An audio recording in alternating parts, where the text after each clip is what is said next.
Você já parou para pensar que talvez tudo o que você acredita sobre liberdade seja, na verdade, apenas mais uma forma de prisão?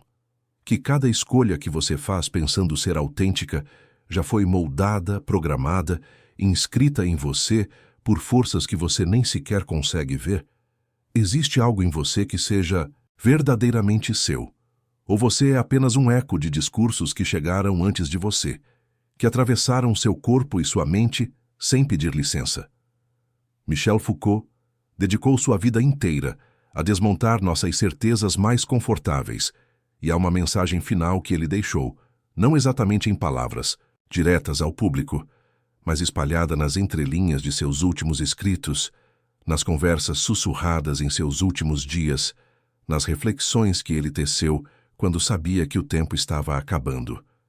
É uma mensagem perturbadora, incômoda, mas libertadora de uma forma que você talvez nunca tenha experimentado. E se eu te dissesse que a verdadeira liberdade não está em se descobrir, mas em entender que aquilo que você chama de eu nunca existiu da forma como você imagina? Foucault passou décadas estudando como o poder funciona, não como algo que desce de cima para baixo, não como uma força que reis e governantes exercem sobre súditos passivos, mas como algo muito mais sutil, muito mais invasivo.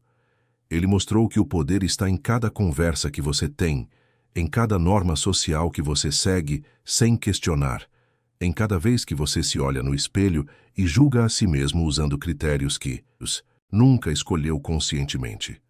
O poder, para Foucault, não é algo que te oprime de fora, é algo que você carrega dentro de si, que você reproduz, que você aplica sobre si mesmo com mais rigor do que qualquer autoridade externa jamais conseguiria. E aqui entra Freud de uma maneira fascinante, porque Freud já havia mostrado que o superego, essa instância psíquica que nos julga e nos pune internamente, é formado pela internalização das normas sociais, das proibições parentais, das expectativas culturais. Foucault leva isso adiante e mostra que não é apenas o superego individual que nos controla, mas todo um sistema de saberes e práticas que moldam o que consideramos normal, saudável, moral, desejável. Pense em quantas vezes você já se sentiu culpado por algo que, racionalmente, você sabe que não deveria gerar culpa. Quantas vezes você se criticou usando uma voz interna que soa estranhamente parecida com vozes externas que você ouviu ao longo da vida, vozes de pais, professores, padres, médicos, psicólogos, influenciadores digitais, sociedade inteira ecoando dentro da sua cabeça? Freud chamaria isso de internalização do outro, a forma como incorporamos figuras externas e suas expectativas até que elas se tornem parte indistinguível de nós mesmos. Foucault chamaria isso de sujeição, o processo pelo qual nos tornamos sujeitos, indivíduos reconhecíveis dentro de um sistema de poder, mas ao mesmo tempo sujeitados, controlados por esse mesmo sistema. A pergunta que Foucault nos deixa é devastadora em sua simplicidade. Se tudo o que você pensa sobre si mesmo foi construído por discursos históricos, culturais, médicos, psicológicos, religiosos, o que sobra de você quando você tira tudo isso? Existe um núcleo autêntico esperando para ser descoberto, ou você é apenas uma teia de relações de poder que se autodenomina um eu? E aqui está a parte que muita gente não entende sobre Foucault e que conecta profundamente com a dimensão espiritual da existência humana. Quando ele diz que não existe um eu essencial, ele não está sendo nihilista, não está dizendo que nada importa, que somos apenas marionetes vazias. Pelo contrário, ele está abrindo uma porta para uma liberdade muito mais radical do que aquela que o humanismo tradicional oferece. Se você não é uma essência fixa, se você não tem uma natureza verdadeira esperando para ser descoberta, então você é pura possibilidade, pura potência de transformação. Você pode se reinventar, pode questionar cada norma que internalizou, pode desfazer os nós que foram amarrados em você desde o nascimento. Isso é profundamente espiritual quando entendemos espiritualidade não como a busca por uma alma eterna e imutável, mas como a prática constante de libertar-se das prisões invisíveis que carregamos. Foucault, nos seus últimos escritos, estava obcecado com o que os antigos gregos chamavam de cuidado de si, práticas de autoexame, de transformação, de estética da existência. Fazer da própria vida uma obra de arte, não no sentido superficial de aparências, mas no sentido profundo de esculpir conscientemente quem você se torna, sabendo que não existe um molde correto a seguir. Freud nos ensinou que somos movidos por forças inconscientes, que nossos desejos mais profundos são frequentemente inaceitáveis para nossa consciência e por isso são reprimidos, distorcidos, sublimados. Foucault acrescenta outra camada. Essas forças inconscientes não são apenas individuais, não são apenas resultado da sua história familiar particular, mas são atravessadas por discursos históricos e culturais sobre o que é permitido desejar, o que é normal desejar, o que é patológico desejar. A própria psicanálise, Foucault argumentaria, é um discurso sobre o desejo, uma forma de saber poder que diz como você deve entender sua sexualidade, suas fantasias, suas neuroses. Isso não invalida a psicanálise, mas nos convida a usá-la de forma mais consciente, sabendo que até os instrumentos que usamos para nos conhecer são produtos históricos que carregam valores embutidos. Quando você vai ao analista e ele interpreta seu sonho, ele está usando um sistema de significados que foi construído socialmente, que não é neutro, que traz consigo pressupostos sobre o que é saúde mental, normalidade e maturidade. Se você chegou até aqui, é porque algo dentro de você reconhece que há camadas de condicionamento que você nem começou a desmontar ainda. Esse canal existe exatamente para isso, para te acompanhar nessa jornada de desconstrução e reconstrução consciente através das lentes de pensadores como Foucault e Freud, que nos desafiam a questionar tudo, inclusive nossas ferramentas de questionamento. Toda semana trago novos vídeos explorando as interseções entre filosofia, psicanálise e espiritualidade, ajudando você a enxergar as estruturas invisíveis que moldam sua vida. Se inscreva no canal e ative as notificações para não perder nenhum insight que pode ser a chave para o próximo nível da sua liberação interior. Você não está sozinho nessa jornada de despertar para as verdades desconfortáveis que nos tornam mais livres. Agora, a mensagem final de Foucault, aquela que nunca foi feita diretamente para o público, mas que podemos reconstruir a partir de seus últimos escritos e conversas, é sobre a relação entre verdade e coragem. Ele passou os últimos anos de sua vida estudando o conceito grego de parresia, que significa falar com franqueza, dizer a verdade mesmo quando isso é perigoso, mesmo quando isso vai contra o poder estabelecido. Para os antigos, parresia era uma prática espiritual, um exercício de coragem que transformava tanto quem falava quanto quem ouvia. Foucault viu nisso algo essencial para nosso tempo, a necessidade de dizer verdades sobre nós mesmos que sejam perigosas para os sistemas de poder que nos controlam, não verdades essenciais, não uma natureza verdadeira escondida, mas verdades no sentido de reconhecer honestamente como fomos construídos, quais são nossas prisões específicas, quais discursos nos dominam. É uma coragem diferente daquela do herói que enfrenta inimigos externos, é a coragem de olhar para dentro e ver não um eu glorioso esperando para ser libertado, mas um emaranhado de condicionamentos que você pode começar a desatar, fio por fio. Freud também falava de coragem, a coragem de enfrentar o inconsciente, de olhar para os conteúdos reprimidos que causam tanto sofrimento. Mas para Freud, havia ainda a esperança de que, ao trazer o inconsciente à consciência, você se tornaria mais senhor de si mesmo, mais integrado, mais completo. Foucault é mais radical. Ele diz que mesmo essa busca por integração, por cura, por normalização, pode ser mais uma armadilha do poder. Porque quem define o que é ser integrado?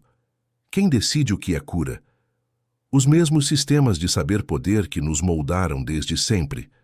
A mensagem final de Foucault, então, não é uma promessa de libertação total. Não é um caminho garantido para a iluminação ou para a saúde mental perfeita. É algo muito mais humilde e, ao mesmo tempo, muito mais poderoso.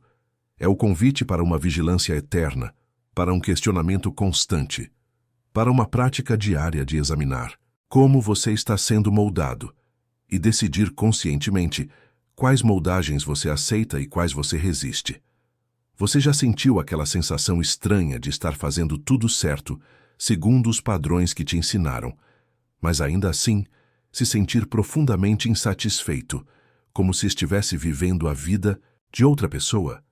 Freud explicaria isso através da neurose, do conflito entre seus desejos inconscientes e as demandas do superego e da realidade.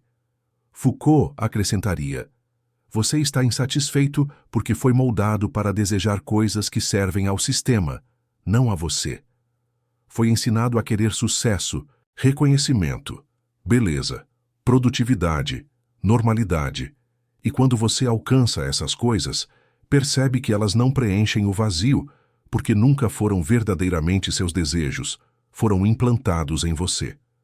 A questão, então, não é descobrir seus desejos verdadeiros, como se eles estivessem escondidos em algum lugar puro dentro de você, mas entender que desejo é sempre produzido em um campo de relações de poder, e que você pode participar ativamente dessa produção em vez de ser apenas seu receptor passivo. Você pode cultivar desejos diferentes, pode criar práticas de vida que gerem formas de satisfação que não dependam de aprovação externa, de consumo de conformidade. Agora eu quero fazer uma pausa aqui e te perguntar algo. Você já percebeu que está seguindo regras que você nunca concordou conscientemente em seguir, vivendo segundo expectativas que você nunca examinou de fato? Mesmo quando você pensa que está sendo rebelde, será que sua rebeldia não é apenas outra forma de conformidade, só que a um grupo diferente? Se você está sentindo um desconforto agora, é porque você reconhece isso em si mesmo. E eu quero que você saiba de uma coisa.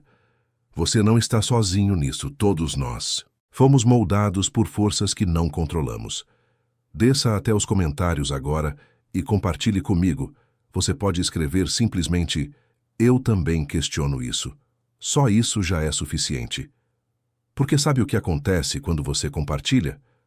Outra pessoa que está assistindo esse vídeo, se sentindo exatamente como você, vai ler seu comentário e vai perceber que não está sozinha nessa inquietação. Seu comentário pode ser o empurrão que alguém precisava para começar a questionar as próprias prisões invisíveis. Então vai lá, escreve: eu também questiono isso, ou conta com suas próprias palavras o que você está sentindo. Esse espaço aqui é seguro.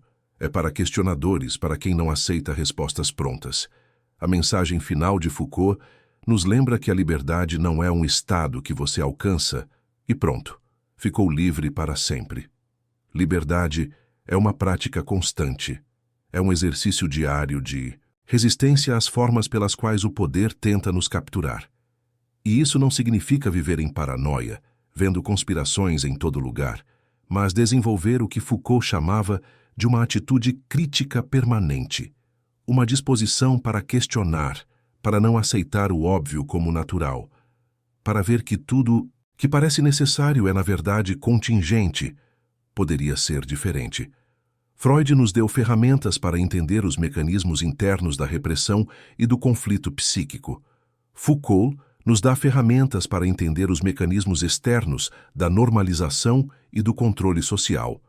Juntos, eles nos armam para uma jornada de libertação que é tanto interior quanto exterior, tanto psicológica quanto política, tanto individual quanto coletiva. E aqui está o ponto espiritual mais profundo de tudo isso. Quando você percebe que não tem uma essência fixa, que não é uma alma eterna presa em um corpo temporário, mas sim um processo contínuo de devir, de transformação, de construção e desconstrução, você se torna responsável pela sua própria existência de uma forma totalmente nova. Você não pode mais culpar sua natureza, seus genes, seu karma, seu destino. Você também não pode simplesmente culpar a sociedade, o sistema, os outros. Você está entrelaçado com tudo isso.